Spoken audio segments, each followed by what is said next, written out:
गाजीपुर जनपद के करंडा क्षेत्र के तुलसीपुर स्थित आस्था का केंद्र त्रिकालदर्शी अंतर्यामी शिवपूजन बाबा आश्रम के सचिव राजेश चौबे की हत्या की प्लानिंग की जा रही है।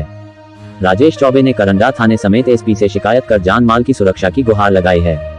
दरअसल हुआ कुछ यूं था कि बीते 3 अक्टूबर को अचानक सैकड़ों से अधिक लोग लाठी डंडा लेकर सचिव राजेश चौबे पर कहर बनकर टूटने ही वाले थे कि चौकी इंचार्ज समेत कई थानों की पोस्ट धमक गई। विश्वसनीय सूत्रों की माने तो भोले भाले ग्रामीण कुछ लोगों के बहकावे में आकर प्रदर्शन कर रहे थे।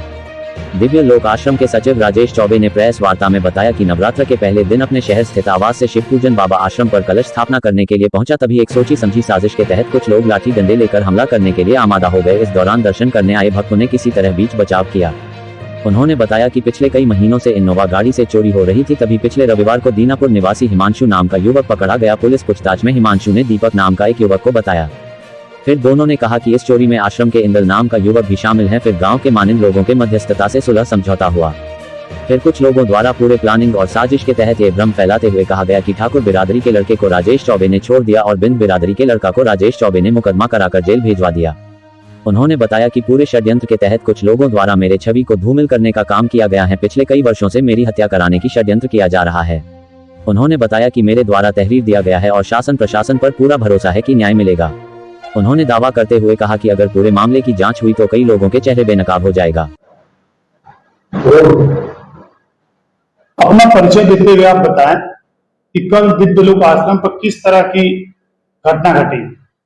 मैं सचिव दिव्य लोक आश्रम राजेश चौबे। कल नवरात्र का पहला दिन था और मैं गाजीपुर अपने आवास से माँ दुर्गा का पूजा करके आश्रम पे कलश स्थापना के लिए निकला। और जब मैं आश्रम पहुंचा और जब ही मैं अपनी गाड़ी को खड़ी कर रहा हूं, वहां पे लाठी डंडे के साथ महिला और पुरुष थे और उनका पूरा सुनियोजित एक प्लान था और उसके तहत उन लोगों ने हमला करने का प्रयास किया। पूर्व से जो भक्त वहां इकट्ठे थे उन लोगों ने बचाव किया। और क्या था सर? एक चोरी पिछले 12-14 महीने से आश्रम की इनोवा गाड़ी से हो रही थी। उसी चोरी के संदर्भ में पिछले रविवार को दीनापुर का एक लड़का पकड़ा गया, हिमांशु नाम का, और उसने अपने एक पुलिस के पूछताछ के दौरान उसने दीपक नाम के एक और लड़के को बताया। और जब इन दोनों से पूछताछ हुई तो इन्होंने कहा कि इस चोरी में आश्रम का इंदल भी हम लोगों के साथ सम्मिलित है। इस पे पुलिस ने अपना पूछताछ किया और गांव के लोगों ने बीच बचाव करके इस प्रकरण को इस बार लड़कों को माफी देने की बात बड़े जोर शोर से कही और कही कि इस घटना की पुनरावृत्ति फिर नहीं होगी। इसके बाद इन तीनों को छोड़ दिया गया और बाद में कुछ सुनियोजित तरीके से कुछ लोगों द्वारा प्री प्लान करके एक भ्रम फैलाया गया कि ठाकुरों के लड़कों को छोड़ दिया गया है और एक बिंद के लड़के को राजेश चौबे ने पूरे मुकदमे में अपराधी बना के और जेल भेजवा दिया है। ये आप बच्चों को छोड़े थे तो कोई समझौता कराकर छोड़े थे या उसके ऊपर मुकदमा करा के छोड़ाया गया? नहीं, गांव के लोग थे, चौकी इंचार्ज साहब थे, एक समझौता हुआ, उस पे सभी लोगों की सिग्नेचर हुई और उसके बाद सबको छोड़ा गया। समझौते के बाद छोड़ा गया? समझौते के बाद सबको छोड़ा गया। अब कुछ लोगों की कुछ पिछले कुछ सालों से अपनी कुछ योजनाएं रही हैं और ये प्रशासन का विषय है और हमने भी तहरीर दे दी है और जांच में मुझे पूरा भरोसा है कि जिस तरह कल प्रशासन के चौकी इंचार्ज और थाना अध्यक्ष महोदय और जिले की पुलिस ने आके मौके पे एक जो अप्रिय घटना घट सकती थी, हत्या हो सकती थी, कुछ भी हो सकता था, बलवा हो सकता था, क्योंकि भीड़ की आड़ में, महिलाओं की आड़ में, बच्चों की आड़ में कुछ लोग मेरी हत्या कराना चाहते थे। आश्रम को बर्बाद करने के लिए उनका ये सुनियोजित प्लान पहले ही। घटना के पीछे सबसे ज्यादा मुख्य भूमिका किसकी रही?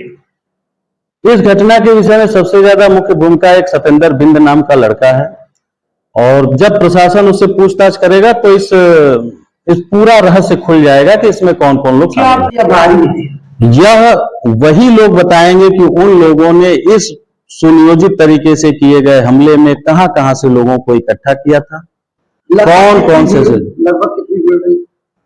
अब 700-800 लोगों से कम नहीं थे। बाकी हाथ में था, गड़ासा हाथ में था, डंडा हाथ में था, तो एक आदमी कितना गड़ासा, कितना बाकी और कितना डंडा झेलेगा? वो तो कह रहे हैं। फिर से एक बार हम धन्यवाद देते हैं आप लोगों के माध्यम से चौकी इंचार्ज बरसरा और एसओ करंडा को और गाजीपुर के एसपी साहब को, जिन्होंने मौके पे को संभाला और स्थिति को नियंत्रण में किया। अपनी सुरक्षा को लेकर के आपने प्रशासन से गुहार लगाया था? मैंने अभी तक प्रशासन से न कोई अपनी सुरक्षा को लेकर गुहार लगाया है और उसका जो प्रोसेस है वो भी मुझे पता नहीं है। भविष्य में अगर आवश्यकता होगी तो आप लोगों के ही माध्यम से इस बात को भी उठाया जाएगा। और मैं ये जरूर चाहूंगा कि एसपी साहब महोदय, रविवार के दिन उस आश्रम पे काफी भीड़ होती है, 2-1 पुलिस के लोगों की व्यवस्था कर दें जिससे आश्रम में दर्शन पूजन का काम सुचारू रूप से चल सके। कार्रवाई भी किया है। मैंने इस संदर्भ में एसओ करंडा को एक तहरीर दे रखी है क्योंकि यह घटना पूरे जिले को हिला देने वाली है। आस्था के नाम पे जो लोग जाके वहां माथा टेकते हैं उनका जो हृदय है वो कांप उठा है।